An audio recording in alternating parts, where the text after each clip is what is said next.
ಖಾಲಿ ಇರುವ ಸರ್ಕಾರಿ ಹುದ್ದೆಗಳ ಭರ್ತಿಗಾಗಿ ಫೆಬ್ರವರಿ 24ರಂದು ಧಾರವಾಡದಲ್ಲಿ ಬಿಜೆಪಿ ಆಯೋಜಿಸಿದ್ದ ಪ್ರತಿಭಟನೆ ಇದೀಗ ರಾಜಕೀಯ ವಲಯದಲ್ಲಿ ಹೊಸ ಚರ್ಚೆಗೆ ಕಾರಣವಾಗಿದೆ.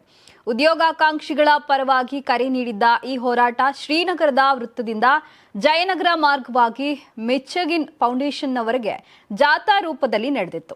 ಪ್ರತಿಭಟನೆ ಹಿನ್ನೆಲೆ ನಗರದಲ್ಲಿ ಸುಮಾರು 40ಕ್ಕೂ ಹೆಚ್ಚು ಕಡೆಗಳಲ್ಲಿ ಬ್ಯಾನರ್ಗಳನ್ನು ಅಳವಡಿಸಲಾಗಿತ್ತು. ಇವುಗಳಲ್ಲಿ ಪಕ್ಷದ ರಾಜ್ಯಾಧ್ಯಕ್ಷ ಬಿವೈ ವಿಜೇಂದ್ರ ಅವರ ಫೋಟೋಗಳೇ ಇರಲಿಲ್ಲ ಎಂಬುದು ಇದೀಗ ರಾಜಕೀಯ ಚರ್ಚೆಯಲ್ಲಿ ಗ್ರಾಸವಾಗಿದೆ.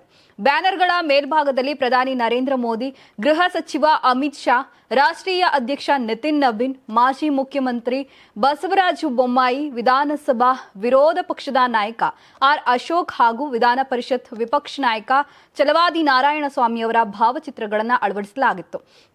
ಬ್ಯಾನರ್ಗಳಲ್ಲಿ ಕೆಳಭಾಗದಲ್ಲಿ ಎಡಗಡೆ ಶಾಸಕ ಅರವಿಂದ್ ಬೆಲ್ಲದ ಹಾಗೂ ಬಲಗಡೆ ಕೇಂದ್ರ ಸಚಿವ ಪ್ರಹ್ಲಾದ್ ಜೋಶಿಯವರ ಭಾವಚಿತ್ರಗಳನ್ನು ಬಳಸಲಾಗಿತ್ತು. ಆದರೆ ಯಾವುದೇ ಬ್ಯಾನರ್ನಲ್ಲೂ ಪಕ್ಷದ ರಾಜ್ಯಾಧ್ಯಕ್ಷ ಬಿವೈ ವಿಜೇಂದ್ರ ಅವರ ಭಾವಚಿತ್ರ ಕಾಣಿಸದಿರುವುದು ತೀವ್ರ ಚರ್ಚೆಗೆ ಗ್ರಾಸವಾಗಿದೆ.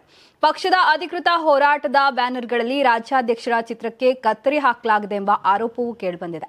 ಶಾಸಕ ಅರವಿಂದ್ ಬೆಲ್ಲದ ಉದ್ದೇಶಪೂರ್ವಕವಾಗಿ ವಿಜೇಂದ್ರ ಅವರ ಫೋಟೋವನ್ನ ಕೈಬಿಟ್ಟಿದ್ದಾರೆ ಎನ್ನುವ ಮಾತುಗಳು ಕೂಡ ರಾಜಕೀಯ ವಲಯದಲ್ಲಿ ಹರಿದಾಡುತ್ತಿವೆ.